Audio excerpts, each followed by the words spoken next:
Clair Obscur Expedition 33, a game that has been all over the internet, and whether you've seen the screenshots, gameplay videos, maybe heard the soundtrack, or even just seen some memes, it has been inching its way into, I feel like, the gaming populace. And as someone who doesn't really play turn-based games, I played the first South Park game, and I played a little bit of Baldur's Gate 3 and one just like it, maybe one session. But as someone who really doesn't go for this, and especially not the schoolgirl style, and if you're mad at me for saying that, that shows you how much I know about JRPGs, I've got to say, this is one that should really change a lot of people's minds, and I feel like if you haven't jumped in yet, it's the perfect time too. Coming from Soundfall Interactive, apparently a new dev made up of people that worked at Ubisoft, and published by Kepler Interactive, which, they've got some good games, Pacific Drive, Sifu, stuff like that, all really, really cool. The part of me that always was invested in Expedition 33 was just how beautiful the environments to the game really looked. I'm not gonna lie, when I saw that it was turn-based, I kind of decided, hey, this game isn't for me. Genuinely speaking, the thing that made me turn my mind around to this game was the inclusion and casting, I guess, of Charlie Cox, our one and only Devil of Hell's Kitchen. Now, obviously, this game would have had to have been made a couple years ago, so maybe before Daredevil was renewed, he had ran out of that Netflix money, and, maybe he needed to get a quick buck, because I swear to God, I haven't seen that dude in anything except Daredevil.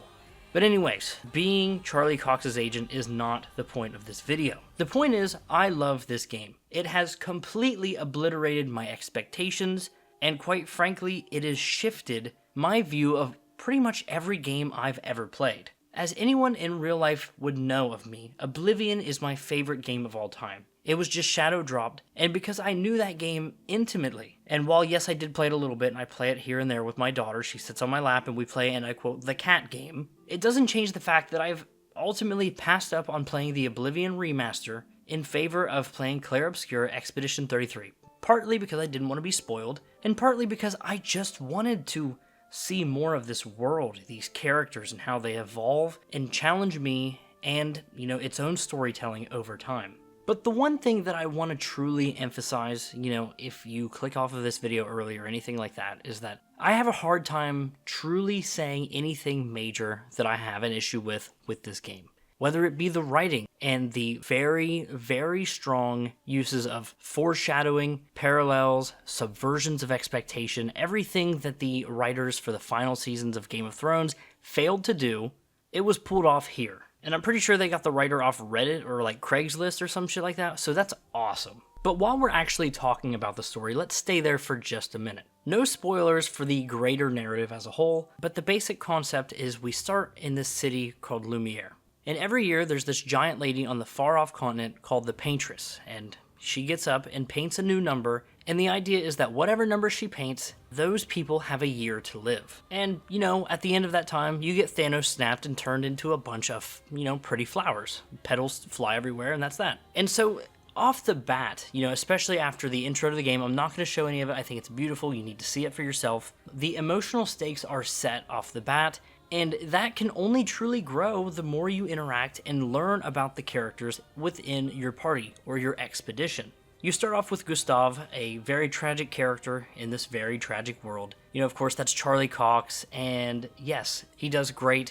All of the characters within the game, and I mean all of them, are written, performed, and done exceptionally well. Whether they be good guys, bad guys, or weird, whimsical, Alice in Wonderland style characters, it doesn't matter. And really that is the feel that this game gives off, is Alice in Wonderland in a lot of ways.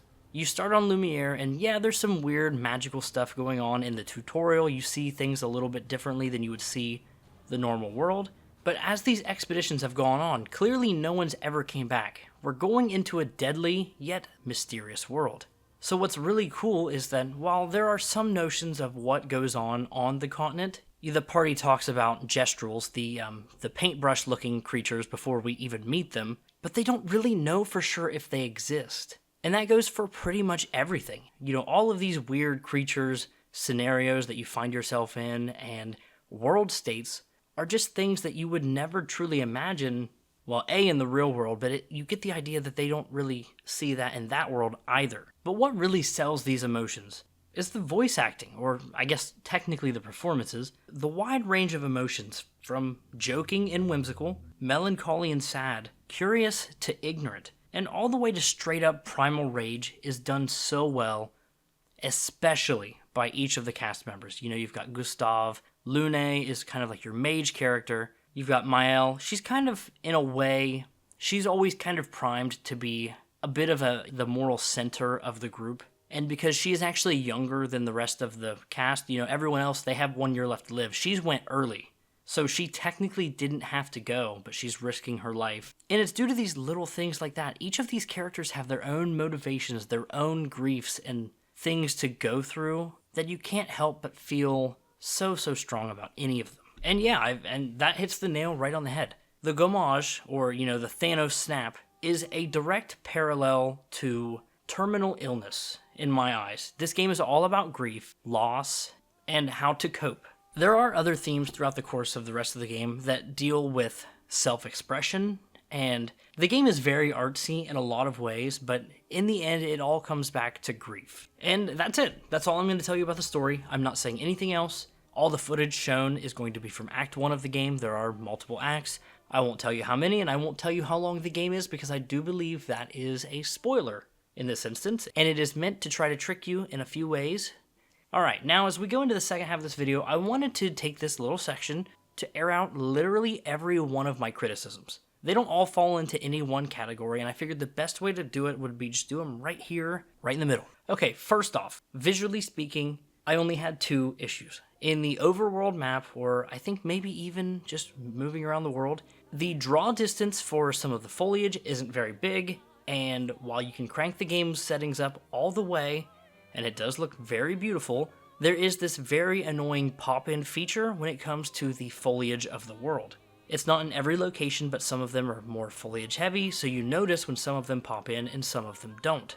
The other visual thing that really stops this from being a full-blown AAA game in my eyes, from a quality perspective, are, I would say, the animations, but mostly I just mean the lip syncing. You know, you look at the characters talking, and they're clearly not matching up very well. There are these other cutscenes that are locked at 30 FPS as opposed to whatever my monitor is at, and those cutscenes tend to be animated better, but even still, the lip syncing just isn't there in that way.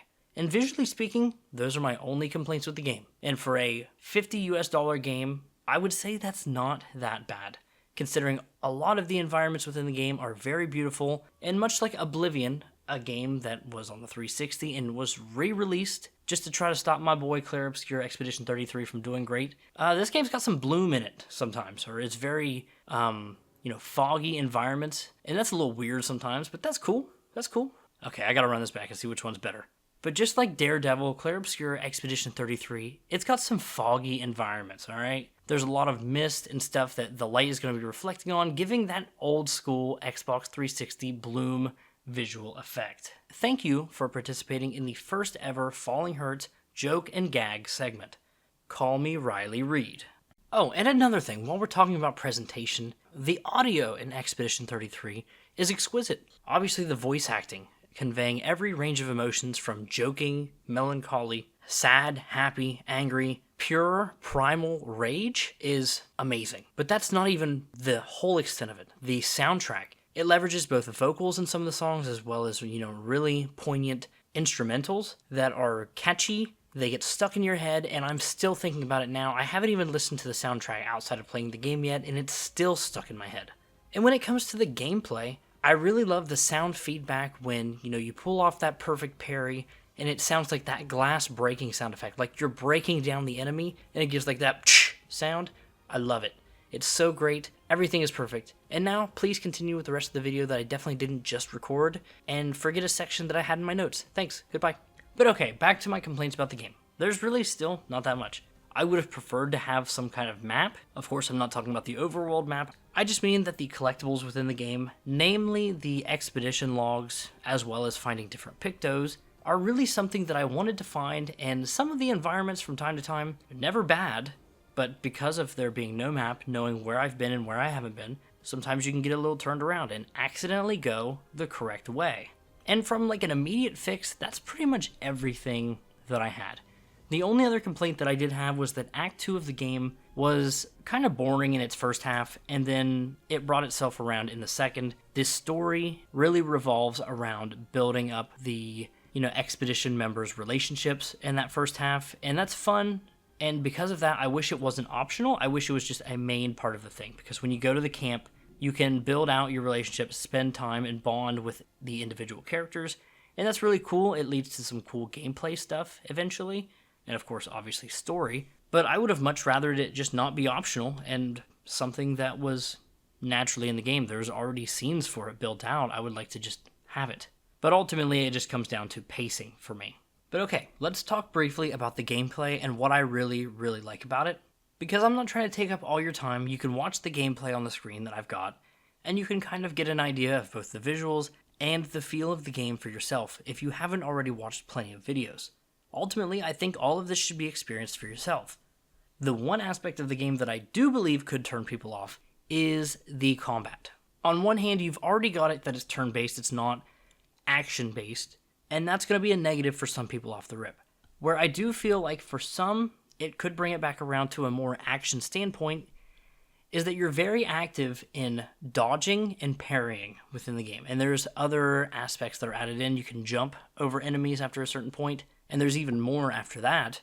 But the simple fact that it still finds a way in a turn-based game to actively use a lot of the buttons on your controller, even when you're being attacked, I thought that was pretty damn cool. So in that way, I never felt like I was playing a turn-based game. The only thing that, I could ever truly say is that, hey, I'm about to attack. I know that I'm completely safe to walk away from this game and I'll be fine. Yes, but hey, attack and you won't have that problem. And while I will say that I think the parry windows are very, very tough, it's also super rewarding. That's how, for a lot of enemies, you can do a lot of the damage. Because sometimes they have these really long, drawn-out attack segments where if you really want to get some proper damage done to them, you have to be parrying. You can't just do your base attacks or your skills. Now, when it comes to you attacking, the game is also really cool as well. All of the characters can, of course, do the same parries and things like that. And we'll get into how you can build out your characters and your builds in just a moment. But the basic idea is that you have regular base attacks that do set damage based off of your weapon damage, as well as you have a ranged, attack where you can actively aim at the enemies. They are standing, but they're kind of swaying, so sometimes I guess you could technically miss. You can use this to target weak points, or just, add on some modifiers like fire effect, or to mark the enemies, which leaves them vulnerable for the next hit of damage. And there is a lot of strategy to that. I didn't feel the need to use those strategies, but sometimes the enemy is actually in the air, so you will miss your basic melee attacks, so it's best to use a ranged attack on them. But other than base attacks and the ranged attack, the number one thing that you'll be using are your skills. You only have so many skills you can equip at any one time, and most characters have more than that, but each of them works in different ways. The mage can actually save up as she uses different abilities, these different elemental attacks into a wheel, and eventually you can use abilities that take advantage of the elements that you have stored and do greater damage as modifiers.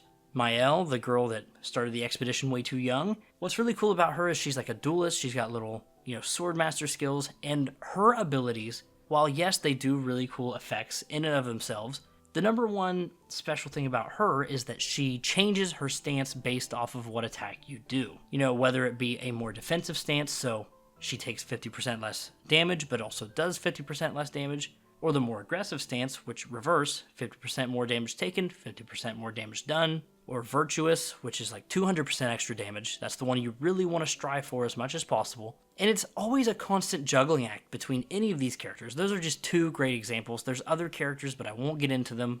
But what's really special is, again, I've already talked about it, I have an elemental mage, and Mael, as an example, has an ability called Combustion that I used a lot during the earlier parts of the game. The basic idea of the ability Combustion is that for up to a stack of 10 fire damage, Mael can turn that damage directly into a big explosion on the enemy, and while it does remove up to 10 burning damage, so it's not a constant elemental effect on the enemy, it's a massive amount of damage done all at once. And while early game I didn't really use Mael's ability to do this herself, Lune, the mage, was always able to catch the other enemies on fire. So I used these two in tandem to build up the fire effect to as much as I needed it to be. And then when it was at the absolute tipping point, just go in as Mael and light that candle and watch it blow up.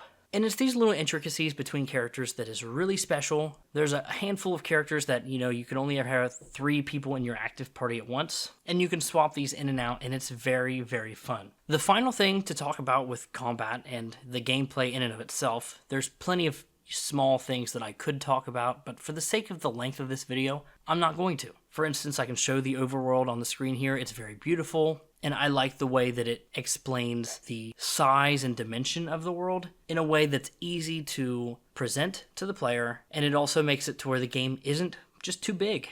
But okay, individual character building works in a couple of different ways. You have attributes and you have skill points. Skill points, of course, are to buy the skills that I talked about earlier, active abilities that you can use during combat, and you can switch out any of your 6 abilities that you want, and in that way you can change how your characters play and synergize with one another. That's pretty basic. I don't have to go through each of the abilities to explain how that's really cool. Attributes are your standard RPG option. You get 3 points per level. You can put it into any of your statistics, whether it's getting more health, damage, dexterity, stuff like that. And they all influence your different weapons in different ways for maximum damage.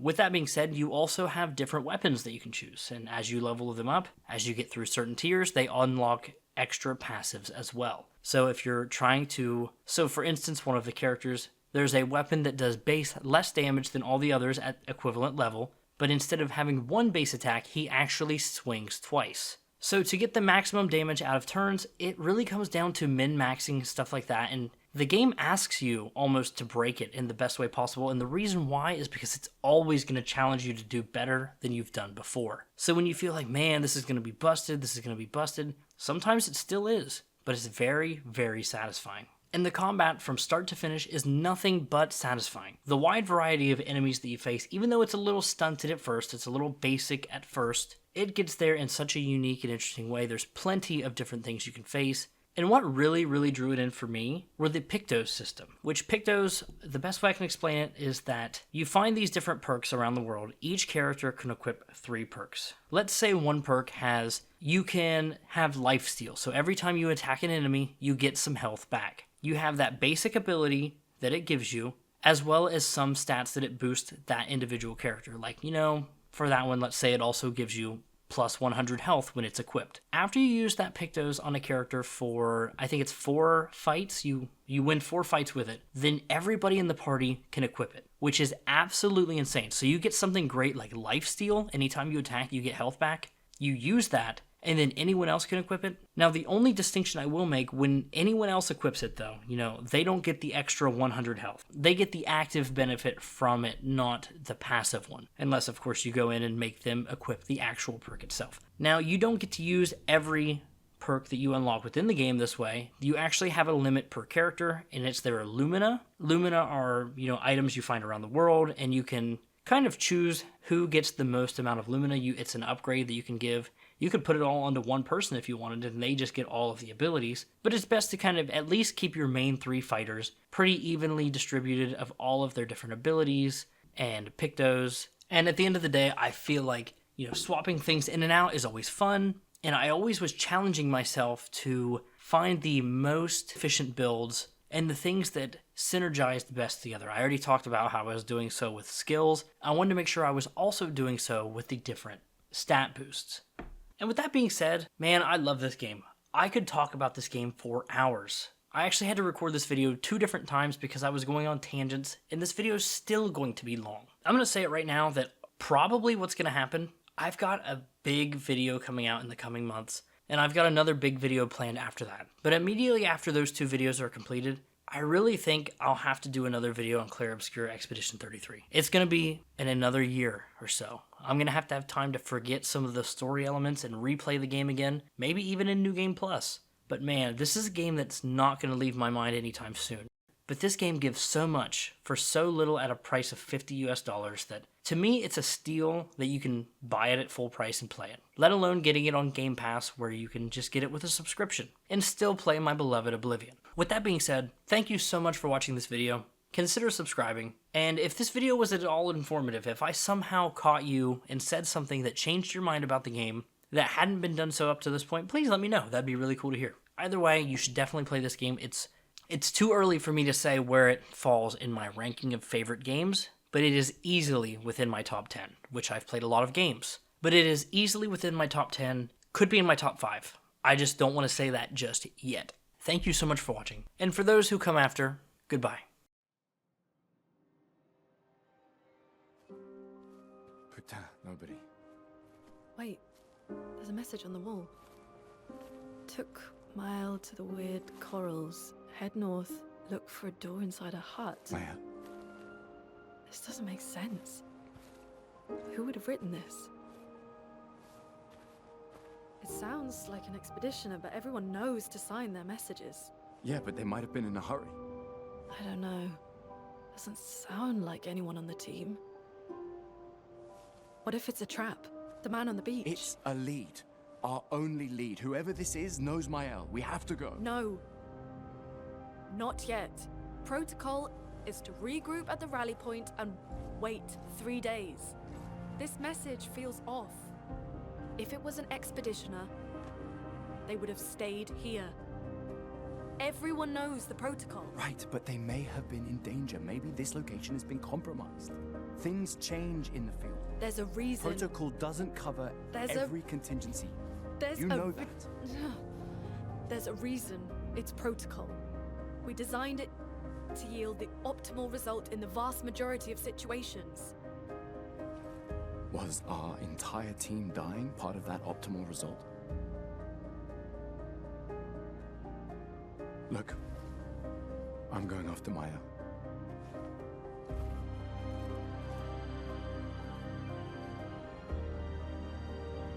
Protocol also states, never move solo. I'll let you choose which protocol to break.